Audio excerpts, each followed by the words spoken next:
Viva, boa tarde. Gajos organizados, pá, camisola com logotipo e tudo. Epa, sim senhora.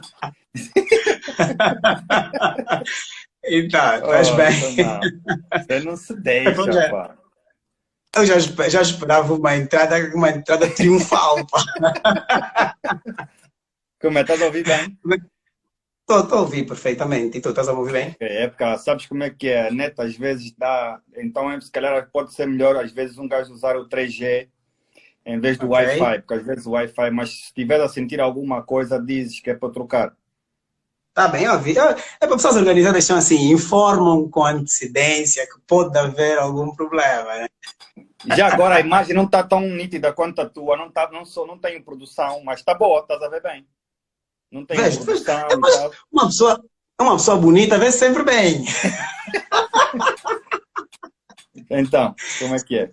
Mas assim, mais ou menos, é impossível ver, mas uma pessoa vistosa como essa, não há qualidade que Isso, pá. resista, né? Xaxé.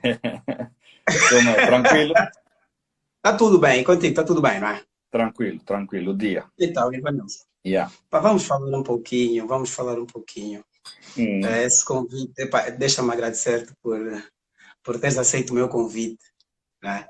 Uma pessoa com yeah. uma agenda como a tua é complicado conseguir encontrar e teres aceito de antemão o meu convite para participar nesta conversa, pá, sinto-me orgulhoso em ser teu amigo, primeiro, e segundo, por, apesar de tu teres aceito, encaixar na tua agenda esse convite, não é? Neste desafio que estás agora a receber, que não é nada fácil, não é? Ter que gerir milhares de pessoas, não é? Em tempos de Covid, principalmente. Yeah. E ter saído Não, daquela da realidade que estavas para cá, pá, para nós, torna-se maior orgulho ainda, porque eu já te ponho na lista dos melhores, quando te colocaram eu já sabia que estavas entre os melhores. E, epá, e agora é ter que conversar contigo sobre esse novo desafio e o que é que está a acontecer de facto. não, Yannick, acima de tudo, primeiro dizer que pá, não é uma questão de ocupação, e tu sabes bem que quando se programa com antecedência, eu estou sempre aberto a esse tipo de apoio, digamos, ou de partilha de conhecimento e de experiência. E para não falar, obviamente, da consideração que tenho por ti, não só como amigo, mas como profissional que tu és. Então, obviamente, quando o convite veio, eu teria que mostrar a minha disponibilidade para poder dar o meu contributo, digamos, nessa matéria que é tão importante hoje em dia, né?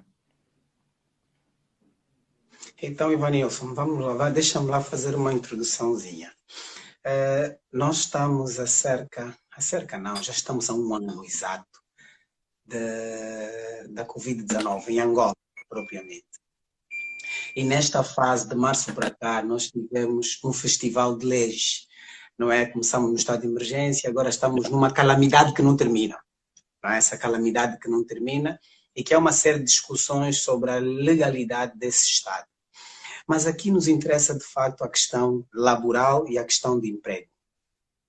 O Ivanilson, várias foram as normas criadas e geradas em torno da matéria laboral nesta fase pandémica. Tudo se fala acerca dos trabalhadores. Protestos dos trabalhadores e vêm vozes, levantam-se vozes em proteção ao trabalhador. E até hoje eu vejo pouca preocupação com os empregadores. Principalmente saber que esse excesso de defesa, esse excesso de protecionismo pode conduzir a um caminho que pouco se pensa, não é? Mas que qualquer empregador asfixiado, de certo, vai tomar. Então a questão que se levanta primeiro, neste momento, com esta panóplia legal que foi gerada, a questão que eu levanto primeiro é, para o Vanilson, enquanto CEO da Pumangol, que tem a dimensão que tem, essas obrigações todas que foram trazidas pela legislação da calamidade são confortáveis para si? Vamos exemplificar a questão de ser obrigado a remunerar aqueles trabalhadores que estão dispensados. Ou seja, o Estado vem, dispensa trabalhadores e obriga a os remunerar. Para vocês é confortável essa formulação legal que está em vigor? É assim, confortável não é, mas eu acho, no meu ver, que é essencial. E eu, de alguma forma, acho que aqui é que se vê depois, de alguma forma, a imaginação e a criatividade dos gestores, de que forma podem adaptar as suas operações àquilo que são as medidas exigidas por lei. Porque, de facto, eu devo dizer que, para nós, e principalmente por sermos uma empresa muito operacional, como tu sabes, desde transportação de combustível, postos de abastecimento, terminais de armazenamento, é uma empresa muito operacional. Obviamente que essas medidas criaram-nos algumas dificuldades, mas tivemos que nos adaptar. Tivemos que adaptar o modus operandi da empresa. E, de alguma forma, eu digo que não é confortável, mas é essencial, porque os resultados são notórios.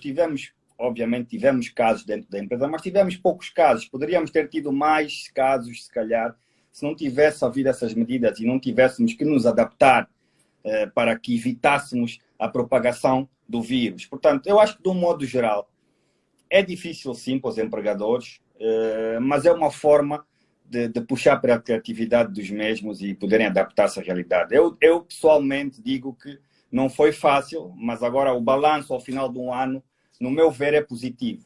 No que diz respeito àquilo que foram os resultados que nós obtivemos, obviamente, tendo em conta a pandemia, as limitações todas e tudo mais, conseguimos, de alguma forma, responder acima das expectativas. Eu tinha expectativas muito inferiores àquelas que foram alcançadas.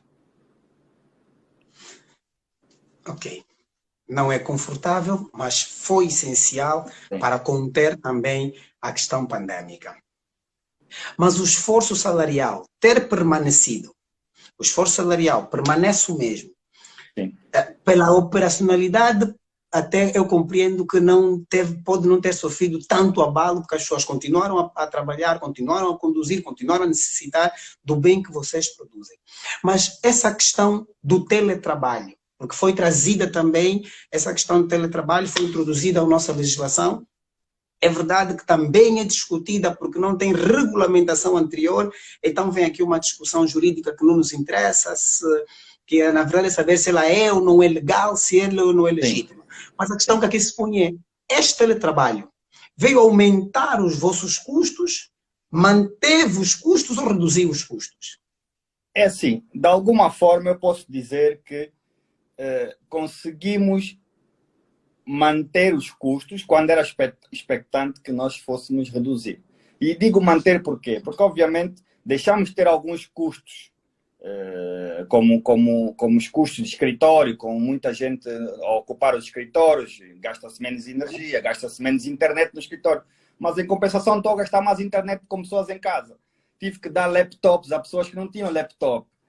Não estou a gastar tanto com transporte, por exemplo, porque as pessoas não vão para o escritório, mas estão em casa e gastam mais internet. Ou seja, os custos foram compensados de alguma forma. Então, aí é que está o grande problema. Nós tivemos uma redução na atividade, mantendo os custos, quando era suposto os custos também reduzirem na proporção da redução da atividade. Então, obviamente que a empresa, ao fim e ao cabo, tu vês um balanço negativo. Por quê? Porque mantiveste os custos, mas reduziste a atividade. Não sei se respondi à tua pergunta, mas de um modo geral quero dizer que os custos mantiveram-se porque foram, na verdade, substituídos. As pessoas que vão ao escritório são menos, mas tu tens que dar máscaras e álcool gel, quer dizer, gastas em coisas que não gastavas, estás a perceber? Então, de alguma forma, compensaste. Os custos são os mesmos para uma atividade ligeiramente reduzida, porque, obviamente, com as restrições de circulação, num negócio como o nosso, consome-se menos combustível. Em certo momento tivemos também restrições nos horários de abertura de lojas e tudo mais dos postos. Reduziu a nossa faturação. Mas os custos mantiveram-se, porque as pessoas em casa, para trabalhar, temos que ter alguns custos, né? Certamente, mas já se percebeu, porque até teve-se a discutir há pouco tempo, já se percebeu que essa questão e obrigado por esse ponto de vista de gestão, porque a nossa cabeça de advogados sempre olha para o lado negro da coisa, claro. Mas nós já conseguimos perceber, e eu acho que vocês também na Pumangol já tiveram a mesma percepção, que aparentemente os custos mantêm-se, mas ele fica um pouco pesado para um dos lados, nos casos, por exemplo, de um acidente de trabalho, que a qualificação torna-se quase impossível, de acordo com o nosso regime legal, porque nós não temos legislação anterior para falar sobre o teletrabalho. Logo, facilmente, se for uma empresa menos estruturada que a vossa, ou com um gestor menos visionário que temos aqui, o Ivanilson, vamos encontrar aquele gestor que vai de imediato escusar-se de ter qualquer responsabilidade. Porque ele vai logo dizer, epá, é uma imposição do Estado, eu não obriguei ninguém a ir trabalhar para casa, o Estado é que não quis que vocês viessem trabalhar, eu já não vos ia pagar salário, mas ele inventou e criou o teletrabalho, então não tenho responsabilidades por não ter legislação anterior. E então, o que vem a seguir é, nós temos aqui vantagens e desvantagens. Claro. E vamos imaginar com tudo que trouxe aqui o Ivanilson, né? E bem visto, né? Na questão de, olha, nós diminuímos aqui, mas aqui manteve. Mas então, esse teletrabalho em si, esse teletrabalho, trouxe-vos vantagens, de facto, ou somente desvantagens? É assim, eu obviamente que tu tens aqui prós e contras nisso, né? Eu dou-te um exemplo. Como já disse, nós temos, obviamente, alguns custos inferiores no que diz respeito a escritórios, à transportação de pessoal e etc. Mas, e não só, tu consegues ver que há pessoas que funcionam bem no teletrabalho. Tu tens trabalhadores que funcionam perfeitamente, entregam aquilo que são os objetivos, aquilo que é solicitado atempadamente, mas há outros que não. Há outros que não. E aí é que está o grande problema, é como fazer com que aquelas pessoas que não funcionam bem quando não estão sob pressão ou quando não estão no escritório, possam produzir. E é essas pessoas que nós fazemos questão de que quando foi implementado o regresso ao escritório de uma certa percentagem, que essas pessoas regressem. Quem está a trabalhar bem a partir de casa, continua em casa sem problema algum. E é dessa forma que nós fizemos a nossa gestão de pessoal. Quem não estava a funcionar enquanto estava em casa, volta ao escritório, do modo geral. Obviamente temos outras pessoas que funcionavam em casa, mas precisam de ir ao escritório por causa da utilização de sistemas e situações do género. Mas isso para responder que em algum momento essas medidas puderam fazer entender que se calhar algumas pessoas que tinham um custo elevado por estarem a trabalhar em algumas áreas ou no escritório, podem produzir na mesma com um custo inferior, estando em casa ou estando com um laptop, com um portátil num outro lugar, percebes?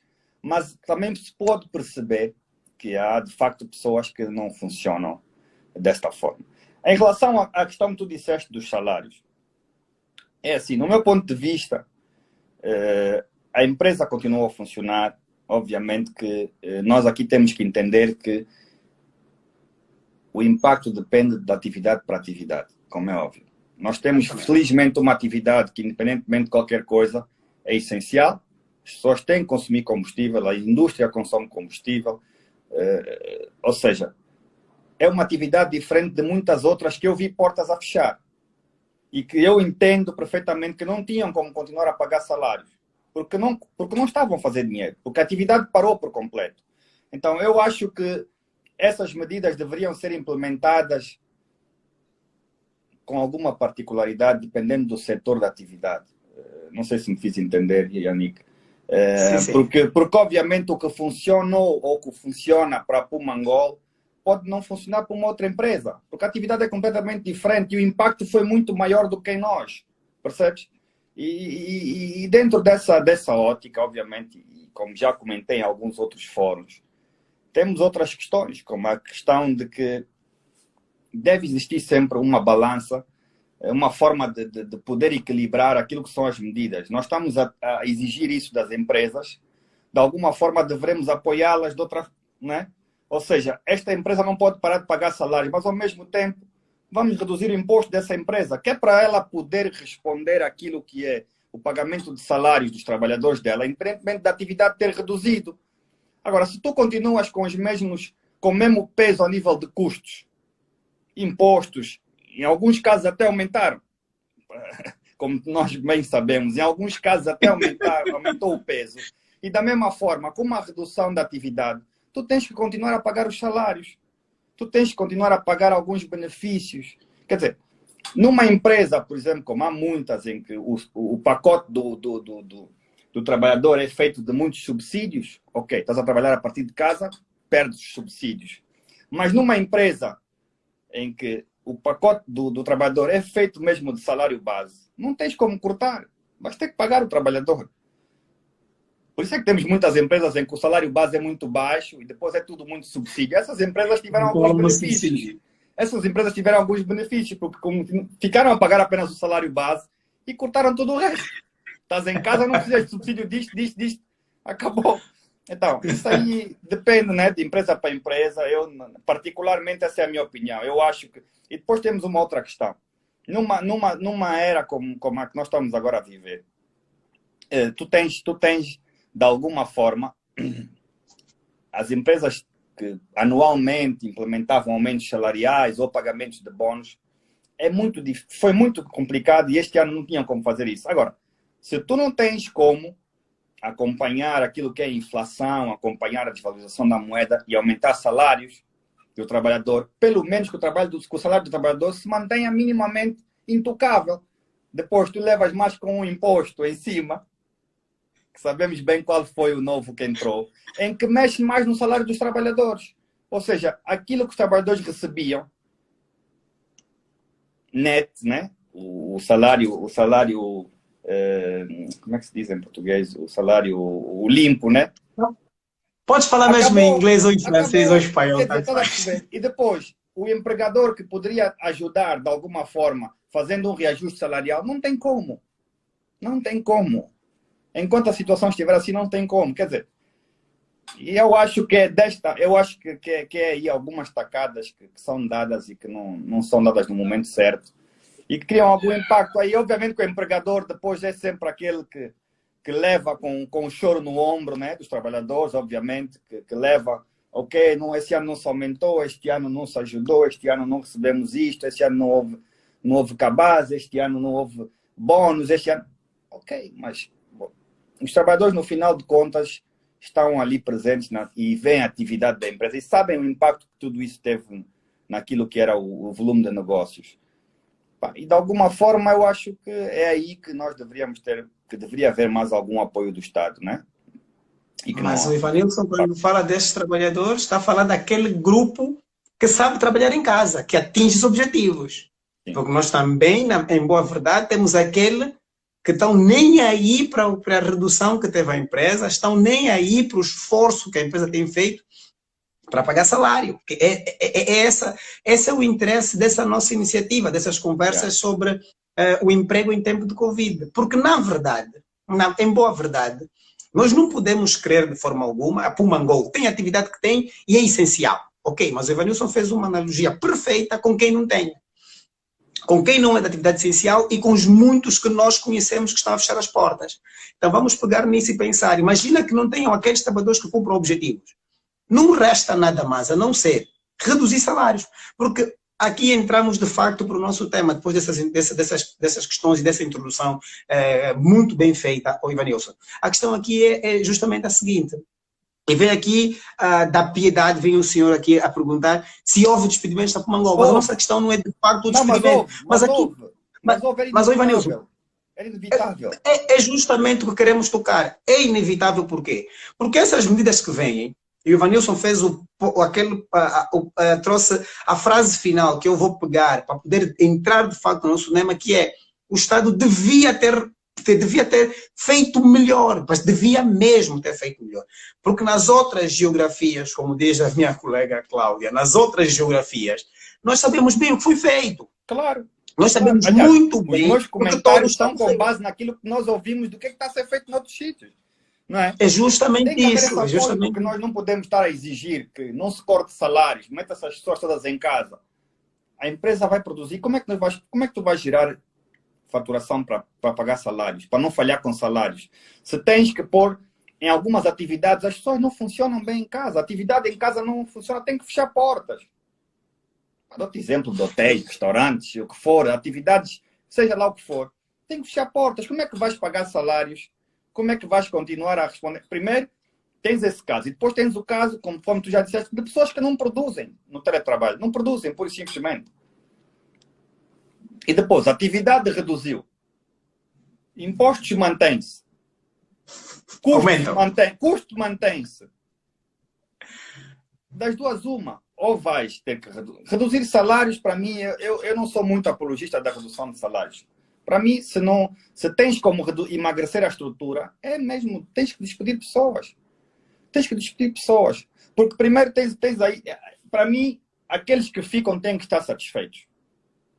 Percebes? Essa é a minha visão. Quem fica porque produz, quem fica porque é essencial à empresa, tem que estar satisfeito.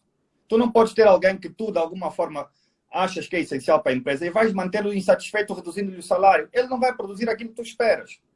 Porque ele ganhava X e tu vais lhe dar metade do salário para ele fazer o mesmo, ele não vai produzir aquilo que tu esperas. Então vai ser uma pessoa insatisfeita que tu vais ter na tua equipa. Mas vale reduzir e teres um número de pessoas que te permite ter uma performance aceitável, mas essas pessoas que lá ficam estão satisfeitas. Então, justamente aí vem... Desculpa. Então, justamente aí vem a questão. Aí vem a questão mais direta. Estas medidas não visam de forma alguma fomentar emprego. É assim, no nosso caso em particular, obviamente que eu acho que não fomentam emprego. E no nosso caso em particular, não fomentar. Nós não aumentamos o número de staff. Tivemos que reduzir. Felizmente, não foi um número considerável de despedimentos que tivemos que fazer durante esse ano do Covid. Felizmente, não foi um número considerável. Mas, obviamente, que não fomentou o emprego. E muitas daquelas vagas que nós tínhamos para recrutar, tivemos que pôr em stand-by neste momento. Portanto, para nós, claramente, eu digo que não fomenta o emprego. E eu tenho todos os dias, como deves imaginar, recebo mensagens ou do Instagram ou no LinkedIn de pessoas a perguntar se há vagas na Pumangol. Não há vagas nesse momento. Não há vagas. Muitas das pessoas que saem, inclusive vagas que ficam em abertos, nós depois mantemos em stand-by. Não estamos a fazer o replacement nesse momento. Porque a atividade não permite. Não permite. Não há incentivos. O problema é a falta de incentivos para que tu, neste momento de dificuldade econômica, de recessão econômica, possas manter a tua atividade ou possas, pelo menos manter o número de trabalhadores sem despedimentos. É impossível. Desta forma não é possível. Consequentemente, se não fomentam o emprego, então, de forma alguma, esta atividade, para o modo geral, consegue promover a segurança e estabilidade do emprego. Se não ajuda, se há recessão econômica, então mesmo baixa, mesmo despedimentos. Foi o que acabas de me dizer agora. Sem dúvida, isso aí é inevitável. Foi o que eu te disse. Apesar do impacto na Pumangol, não sei se aqui a imagem do Yannick prendeu, não sei se... Não, mas eu estou ouvindo, Okay. Apesar do impacto na Pumangol não ter sido tão grande a nível de despedimentos, mas eu vejo outras empresas, eu ouço de outros gestores, eu ouço de empreendedores, eu converso muito com empreendedores, e é catastrófico. O impacto é brutal. Em um ano, o impacto é brutal. E de facto, eu não vejo, daquilo que nós ouvimos, eu não vejo localmente medidas de apoio. Não vejo localmente, de facto, medidas, eu vejo imposições, que obviamente, conforme eu disse no início da minha abordagem, Yannick, de alguma forma, em termos de conter a pandemia, nós sabemos que não estamos mal. De alguma forma, tem ajudado nessa contenção. Mas seria necessário fazer alguma coisa para que as empresas, de alguma forma, cumprissem à risca essas medidas, mas ao mesmo tempo conseguissem salvaguardar os negócios. Porque eu vou te dar um exemplo. Quantas empresas como a Pumangol que têm um pulmão para aguentar existem? Quantas empresas existem que, têm um pulmão para poder, a nossa faturação reduziu, mas estamos a manter os salários, estamos a manter os custos. Quantas conseguem fazer isso sem qualquer apoio estatal, do tipo, olha, tens aqui uma bonificação a nível de impostos, neste momento, enquanto se mantiver essas medidas, se mantiver a fase da pandemia, tudo isso, nós sabemos que a sua atividade reduziu em 20%. Então, os seus impostos reduzem em 20%. para você conseguir manter a sua atividade equilibrada. Era o mínimo. É o mínimo que eu acho que se poderia implementar. Mas, esse exemplo que aqui trouxe, eu responderia assim: se eu fosse o Estado, né, no caso, imagina eu a falar com os empresários e a Pumangol coloca essa questão. Quantas empresas têm pulmão para fazer? Eu responderia assim: o Dr. Ivanilson, atendendo às políticas estatais, nós só temos uma empresa com o nome Puma, que vem de pulmão. Então, a vossa está com pulmão porque é pulmão. É isso. Não, mas estás a ver.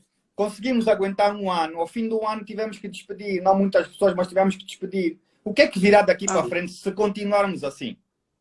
Mas, Ivanilson, isso era expectável, isso era inevitável, desde que iniciou essa questão, desde que o primeiro diploma foi aprovado em estado de emergência, a primeira recomendação que eu me lembro de ter feito foi: para que não haja despedimento, o Estado tem de pensar, 2 pontos, ter a sua responsabilidade como Estado social de facto, ou seja, Exatamente. fazer o que os outros fizerem, implementar o sistema de layoff. E a resposta foi: não há lei para isso. Está bem, também não havia lei para o teletrabalho, e foi criado. O Estado, se não consegue suportar com layoff, faz simples: dê incentivos às empresas. Claro. Também não fui ouvido. Então, pronto, faça melhor. Vamos, permita que os empregadores, aliás, permita que os empregadores negociem com os trabalhadores. É a solução. Deixa o Estado de se intrometer na relação laboral como o Estado fez. Porque, na minha perspectiva, isso só promove despedimento. E é exatamente a nossa última questão. Promove despedimento e promove oportunismo. Porque depois tem trabalhadores que, por saber dessa proteção, tiram proveito disso.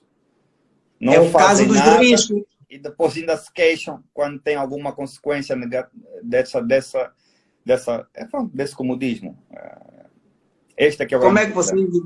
As pessoas de risco, vocês estão a sofrer com isso também. Os de risco e os supostos de risco, que decidiram ser de risco também. Exatamente. O Estado abriu uma vaga, abriu um caminho para pessoas de risco, responsáveis de menores de idade, etc.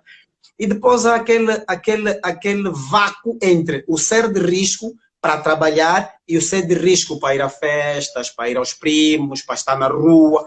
E tu tens, por exemplo, tu tens países em que essas pessoas de risco, o salário todo, ou parte do salário é pago pelo Estado, ou que essa pessoa fica em casa, mas uma parte do salário pagamos nós, a empresa só paga outra parte. Ou seja, há sempre aqui um meio termo que é encontrado para que a pessoa não seja disposta no desemprego.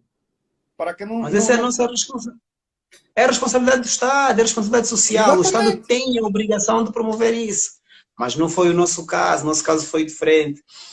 Então, meu amigo Ivanilson, concluímos que essas medidas, então, elas tendem mais a conduzir para despedimento, embora Pumangol conseguiu travar ao longo desse ano, mas foi inevitável, como foi para muitos. Então, chegamos justamente a essa conclusão. O que é que nos traz, então, porque a intenção, e eu falei com o Ivanilson quando apresentei o convite, a intenção com essa série de entrevistas, essa série de conversas que eu vou fazendo com empregadores, serão mesmo empregadores, eu vou procurar sempre trazer as pessoas a nível de CEO, é justamente para tentar chamar a atenção aos trabalhadores que certamente não estão no mosteiro, não é? Nem que o empregador é ou a Madre Teresa ou o Padre Horácio. Por quê? Porque o Estado impôs as medidas, não é? Impôs as medidas por meio de lei. Não que eu concorde com elas de todo, porque na minha ótica e de muitos professores de direito de trabalho, essas normas colidem com a própria Constituição, mas os empregadores tentam de todo modo cumpri-las. Então eu trago o Ivanilson e trarei outros CEOs, não é? Para tentar explicar-nos, para mostrar-nos de facto o que veio acontecer internamente, o que essas medidas trouxeram e qual, de facto, é a conduta mais apta para se tomar para a salvaguarda do emprego. Porque a questão que está aqui, e que eu acho que o Estado não tomou em atenção, é a questão fundamental. Não é que a proteção da Covid, da propagação do vírus, seja menos importante. Claro. Mas a minha questão, o que nos faz aqui é a questão laboral, é ficar sem emprego. Imagino que passaram aqueles que saíram do vosso quadro de efetivos. Então, Claro. a nossa questão é chamar a atenção que a produção deve ser diferenciada. Sim, e acima de tudo também eu acho que a liderança da empresa deve sempre comunicar. É importante que os trabalhadores saibam das dificuldades que a empresa está a passar para manter a atividade, para todos os meses não falhar com os salários no dia que eles esperam que o salário esteja no banco. Porque eu acho que desta forma, na sua maioria, irá dar mais valor ao facto de, nessa altura, estar empregado. E muitas vezes o que falha em algumas empresas é a falta de comunicação. O que falta com alguns líderes é a falta de comunicação. Saberem comunicar quando a empresa está no topo, mas depois, quando estão com dificuldades, terem problemas em comunicar com os empregados essa dificuldade. Porque os empregados, de alguma forma, se gostam do que fazem, se gostam da empresa onde trabalham, se vestem a camisola, vão estar juntos naquela dificuldade e vão entender que, neste momento, é importante que eles produzam o máximo possível para se poder combater aquilo que é a quebra. Porque agora, se tu tens, numa fase como a que nós estamos a passar, com muitas dificuldades, aumento de inflação, para além de pandemia, para além de recessão econômica, que já vivíamos pré-pandemia, né? Porque nós já estamos a vir isso já não é pandemia só, já estamos a vir, né? Já é uma bola de neve, que já está a vir, a pandemia só aumentou a bola de neve. É importante entender que, de outra forma, sem o apoio dos trabalhadores, nós não vamos conseguir. E a comunicação é essencial neste fator. Eles têm que entender que a empresa está numa fase em que quais são as dificuldades que existem, qual é a performance que está a ter a nível de resultados versus aquilo que era previsto, versus o plano. Onde é que nós estamos? Quantos por cento abaixo? Vai perceber? E entenderem a importância de cada um deles naquela performance. Agora, se não há comunicação, obviamente que se eu estou em casa, relaxado com a família, a receber o salário e tudo mais, não falha o salário, o Estado protege-me. Quer dizer, não há. E mesmo vou dizer muito sinceramente, e volto a repetir, felizmente não tivemos que despedir ainda muita gente. Mas aquelas pessoas que despedimos, tivemos o cuidado de falar com cada um deles, para lhes fazer entender porque é que estavam a ser despedidos. Eu não despedi ninguém por ter uma má performance, por estar com performance negativa. Eu despedi porque, de facto, eram aquelas pessoas que, na minha estrutura, eu poderia dispensar e não iam abalar a atividade. Só por isso. Ou iam abalar menos, ou iam ter um impacto menor, menos negativo na atividade. Não porque são pessoas que não têm uma performance desejável, ou porque... Está a perceber? Mas eram, conforme se diz na gíria, eram os elos mais fracos, digamos. Percebes? Só por isso. Porque eu, de alguma forma, tinha que emagrecer a estrutura. E tendo que emagrecer a estrutura, tu vais ver onde é que podes mexer. Que vai te criar um menor impacto a nível da atividade, a nível... Não é? O momento exige, não é? É o que a nossa lei claramente chama de redução de postos de trabalho, não é? Você, para manter alguns, se a saída é reduzir, vai passar pela redução. Yeah. E como acabou o Ivanilson, mas anteriormente já havia dito, entre reduzir salário e tornar pessoas insatisfeitas, mais vale reduzir postos de trabalho. É a minha visão. Se calhar nem todos os gestores têm a mesma visão, mas eu, e por experiência também, essa para mim é a melhor forma de o fazer. Mas já ouvi pessoas que partilham da sua opinião, já ouvi outros líderes, não é, de equipe e de organização que partilham da mesma opinião. Trabalhador satisfeito, produtividade atingida. Então, mas é verdade que mas a lei também nos dá essa perspectiva, né? Nesse âmbito de comunicação, comunicar com todos, trazer todos para a gestão e saber o que é que acham desse posicionamento de, ao invés de despedir alguns, termos de fazer essa redução de pessoal. Entretanto, Ivanilson, não sei se me está a ouvir. Não, está-me a ouvir, estou a ver aqui a mexer-se. Ivanilson, então vamos ao seguinte, nós estamos agora a 37 minutos, da nossa conversa. Nós marcamos para 45 minutos. Passo-te a palavra para que faças as considerações finais, que deixes alguma recomendação. Fique à vontade para falar sobre o tema em 5 minutos, para que, entretanto, nós terminemos a nossa entrevista. O Ivan ficou sem rede. De certo, como ele antecipou, deve ser a questão do Wi-Fi a posteriori, trocar para os dados. De certo que ele vai voltar a entrar, de certeza absoluta. Mas queríamos apenas pedir que ele fizesse o toque final, e está aqui o Ivanilson novamente. Vamos lá buscar o Ivanilson. Está aqui o Ivanilson, vamos lá chamar novamente, justamente para que ele feche e apresente as considerações finais, porque temos apenas... Por favor, eu estava a dar 5 minutos para fazer as suas considerações finais. Marcamos para 45 minutos, estamos em 38, então dou-lhe 5 para fazer as considerações finais. Estás-me a ouvir perfeitamente? Perfeitamente. Já sei que trocou do Wi-Fi para os dados. Está à vontade, está à vontade. Pronto, sabes como é que é, né? Aqui. Não, é assim, Yannick, eu acho que nós teríamos muito mais para falar sobre isso, e eu acho que tu podes, de alguma forma, dentro daquilo que é a tua planificação de lives, poder tocar em cada um dos pontos relacionados a isso, como estabelecer os objetivos de um trabalhador nessa fase, porque os objetivos dos trabalhadores, nós podemos exigir o mesmo que exigíamos antes. Há vários pontos, há várias questões a nível da obrigatoriedade do empregador e a nível da obrigatoriedade do trabalhador, né? que se podem discutir aqui. Mas, conforme já disse, acho muito importante porque a minha previsão é que as coisas não vão mudar tão cedo.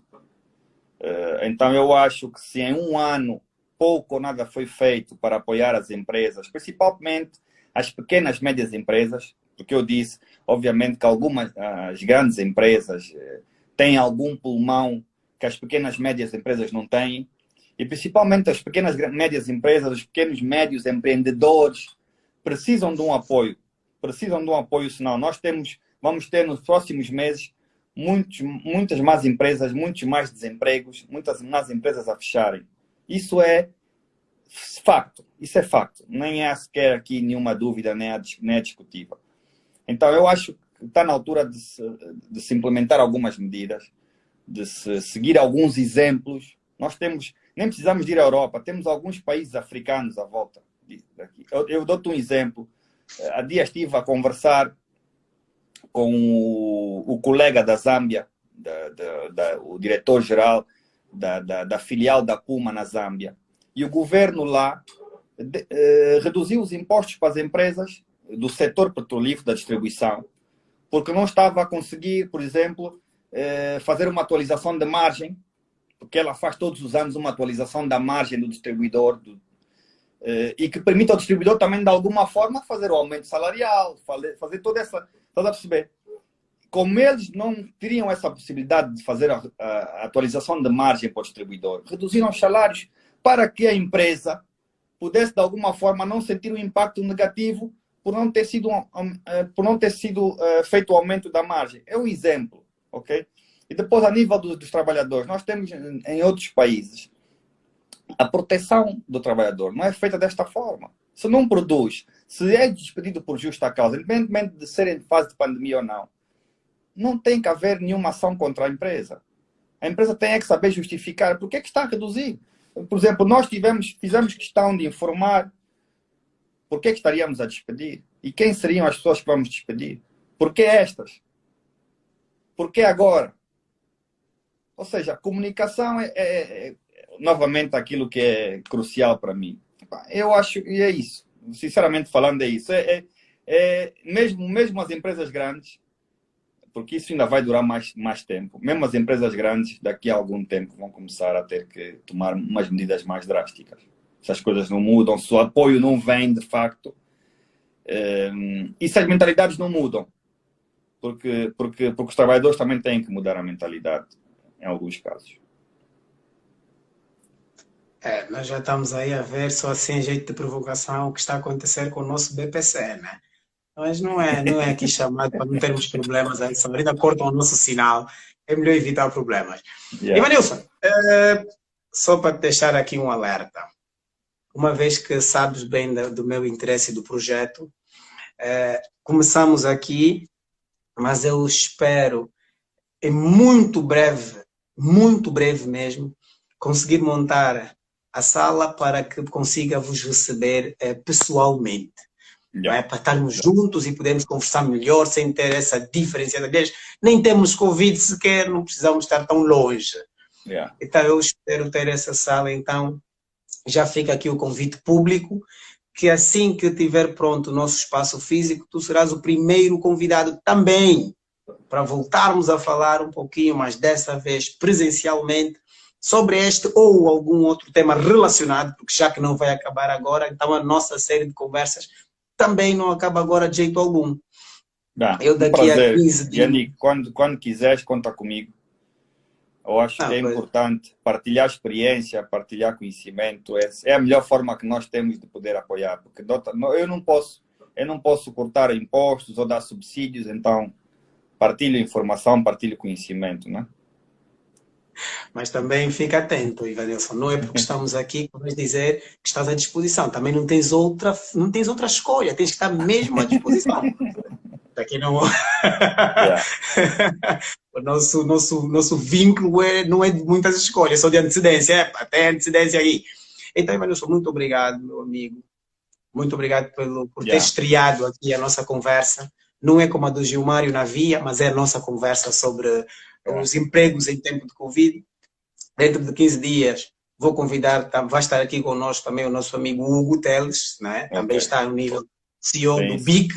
E vamos também saber o que é que se passa lá pelos lados da banca.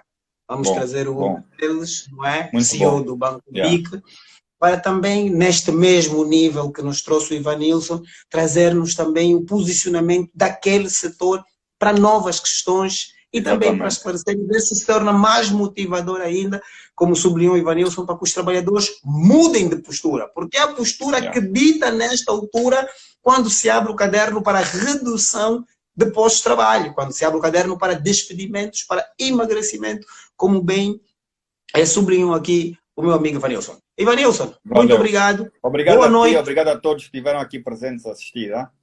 Tchau. Muito obrigado a todos também. Muito obrigado, Ivanilson. Fica bem. Cumprimentos à família. Internautas, muito obrigado por estarem aqui. Dentro de 15 dias eu estarei aqui com o Hugo Teles, o CEO, para falarmos um pouco mais sobre os empregos em tempo de Covid-19.